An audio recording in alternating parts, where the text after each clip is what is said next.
Woo! What up? What up? What up? Dan Augustin. I got an instant reaction here after the Kentucky Ole Miss game. Ooh. Look, I think Ole Miss might be in trouble. A lot of hype coming into this season. They started off extremely strong, but truth be told, they haven't really played anybody. And I was really interested to see what was going to happen once they started playing some teams that were really more so up to snuff. So they get Kentucky today, and a lot of people don't really pay Kentucky no mind because, you know, Kentucky is, they were 2-2, now 3-2. But listen, Kentucky gave Georgia fits. I know Kentucky got beat by South Carolina, but South Carolina is actually a pretty good team. Well, they're actually a very talented team that lacks a lot of discipline, but they're good though. They're talented though. They deserve respect. And they lost to Georgia and South Carolina. Those are two good teams to lose to. You don't want to lose to anybody, but if you're going to lose, the way they lost to South Carolina is ugly. But LSU could have lost to South Carolina like that as well if the refs didn't take that game over. Kentucky's a sleeper. They're the type of team you don't really want to play because they're going to play you tough. They're going to play you hard. I think they play you very hard. They don't lay down just because you're Georgia, just because you're supposed to beat them. So this being Ole Miss's first SEC game, I was super excited to see what was going to happen. And I was dying to see how they were going to respond, especially to the start of the game. You know, first play of the game, kick return. The returner gets popped in the mouth. He fumbles, but they say it's not a fumble. So, okay, cool. Ole Miss responds quickly. About 4 plays, they go right down the field, they score. Looks like they're about to do the same thing that they've been doing to everybody else. Dope. After that, though, the game settles in. Your team either makes a play or they don't. You either answer or you don't. Kentucky answered with field goal. They answered with a field goal, but really what they answered with was not just a field goal. They answered with methodically moving the ball down the field.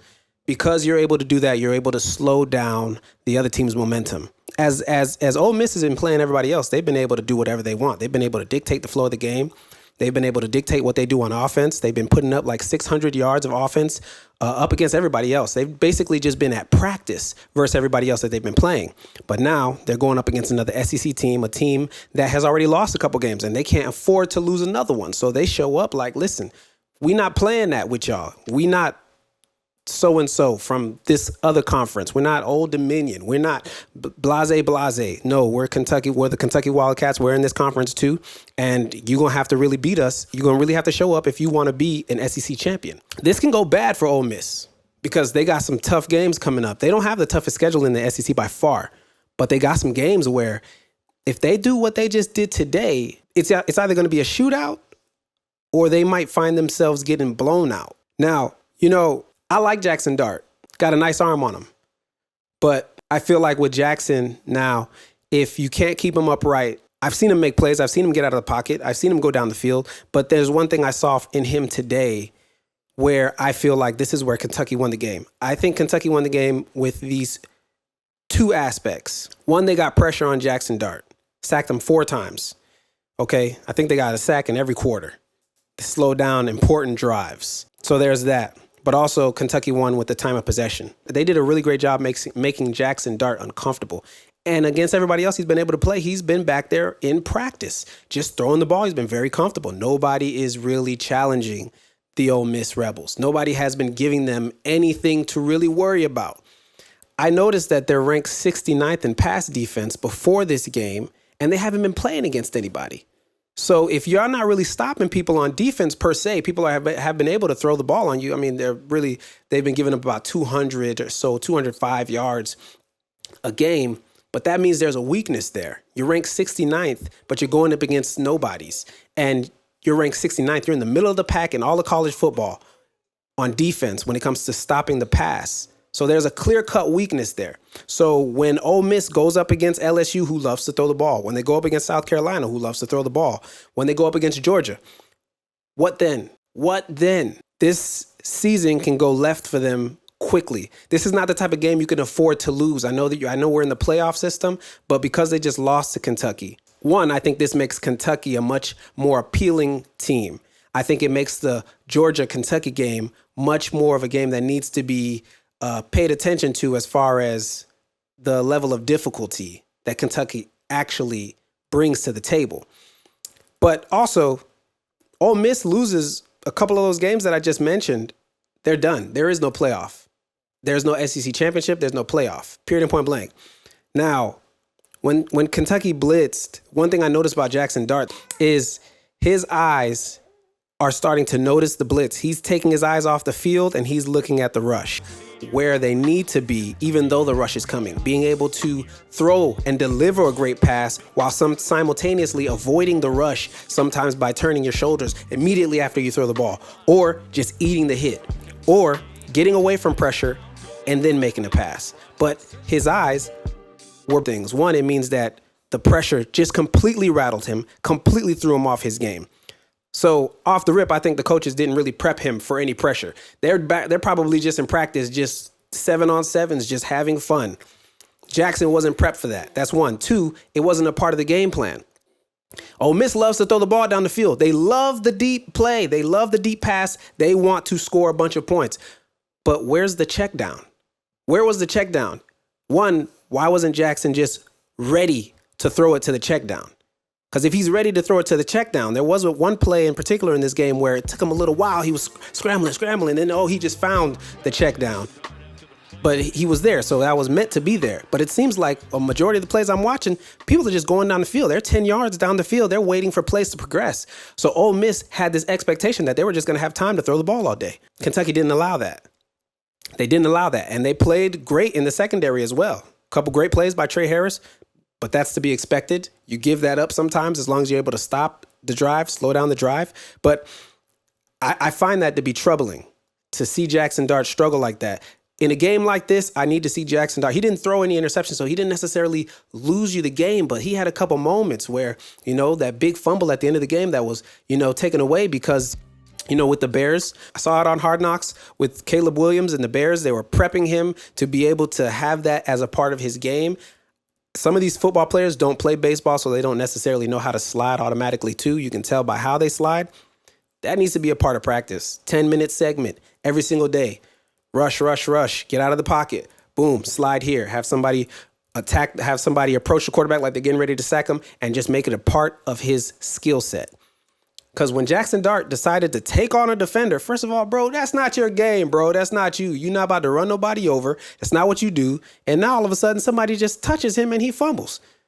My quarterback does that in Madden 25 all the time. It disgusts me. It disgusts me. As soon as I get out the pocket and try to run the ball, he's ready to fumble. They just tapped me. It wasn't even the hardest hit. It wasn't the hardest hit. It was a good hit. But ball goes flying. Sometimes luck is a factor, like when Kentucky scored that touchdown at the end. But Jaxson Dart got to get down.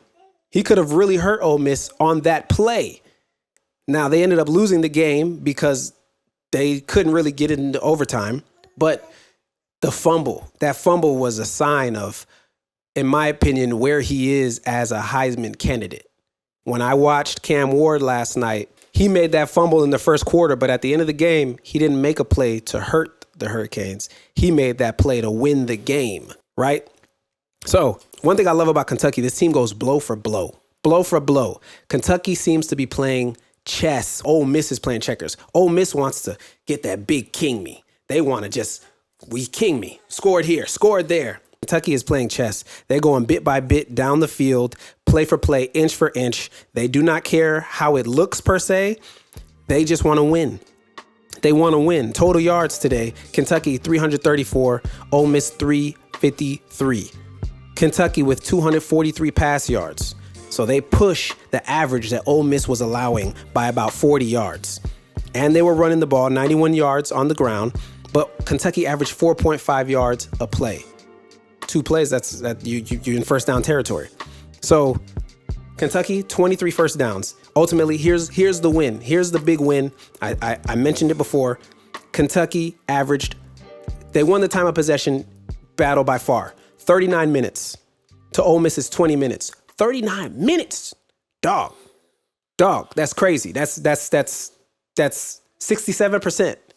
67% of the snaps. 67% of the game.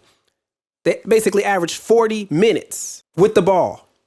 So you got Jaxson Dart, you got these receivers just sitting there just waiting on the sideline. They talking about some random shit. They talking about what they're going to do after the game. We're going to the club. We're going to score on the next possession. And now you're just watching them get another first down. That's demoralizing. That slows you down, slows down your momentum, slows down your energy, slows down your ideas. Now you get the ball and you're a little anxious. First down doesn't work. Second down doesn't work. And now it's a lot of pressure on third down and 7.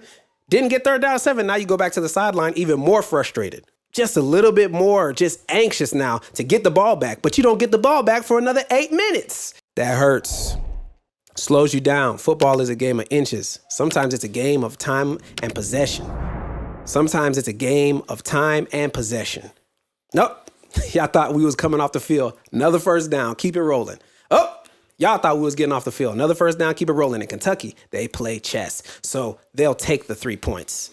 They'll take the 3 points. Unlike what Virginia Tech did the other night when they decided to go for a fake and try to just throw Miami Hurricanes off completely. Bruh, take the points.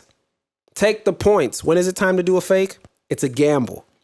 Because if Virginia Tech gets that fake the other night, Miami is shocked. Now that's a big blow. That's like a knockdown punch. You get the boxer on the ground. They don't know what just happened. It's only the first round. And now they looking like, oh man, am I going to be able to make it the whole way through?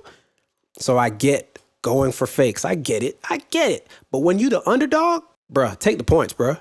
Take the points, especially when you're doing great on offense, especially when your defense is doing great. Take the points. The best time to do a fake, you're not doing so well. You need a play. You need a miracle. They're scoring. You're not scoring. Go for it. Go ahead. You're losing 14-0. You're losing 21-0. You got a punt coming up. Go ahead and fake the punt. Go ahead. I get it. It makes sense. Makes a lot of sense. But it's a dogfight? Take the points, dog. Take the points. Okay? Listen, man, the time of possession was huge. And Kentucky plays this game where they're not really throwing the ball away. Got to give props to Vandagriff. The man played his ass off, okay? He matched up Jaxson Dart, this Heisman candidate, quite well. 18 of 28, 243 yards and a tutty. While Jaxson Dart, meanwhile, had 18 of 27, 261 yards and a tutty.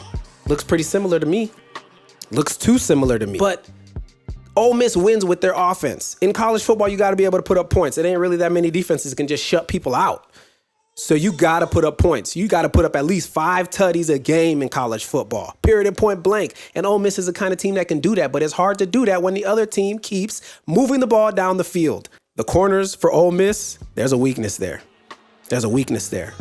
Number 3, first of all, they kept attacking 9 at the beginning of the game. 9, overly aggressive. Number 3, not aggressive enough. Number 3 is the one that gave up that big play to Brown. Number 7, they don't got no groove, okay? The less you keep your defense on the field, the better. Period and point blank. You don't want your defense on the field all day. It's too many opportunities to give up a play. It's too easy in college football to score. It's too easy. You don't want your defense on the field the whole time. 40 minutes, 20 minutes. So that means that Ole Miss only had the ball for 11 minutes in the second half. Out of 30 minutes, you only had the ball for 11? No, you're not going to win that.